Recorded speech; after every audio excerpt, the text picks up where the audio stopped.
getting better at being romantic. Honestly, so much about this episode is endearing and exceptional, with only nitpicks to be had. The last act slows to a crawl so it can have one extra break-free of captivity detour before it reaches the finish line, which hurts the pacing a bit. Most of the technical issues that have plagued Telltale's previous works have been taken care of, though we still caught the odd delayed scene transition from time to time.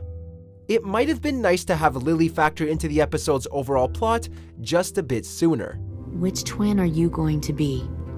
The loyal one or the dead one? However, nothing can fully detract from how well put together and coherent a work this third episode turned out to be.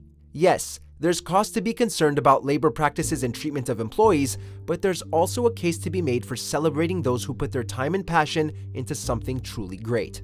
To that end, it must be said that Broken Toys is excellent in its own right and a damn fine addition to the broader Walking Dead canon. Full stop. Whoa, hey there, kiddo. It's all right, I'm fine. See? Check out these other great clips from MojoPlays, and be sure to subscribe and ring the bell to get notified about our latest videos.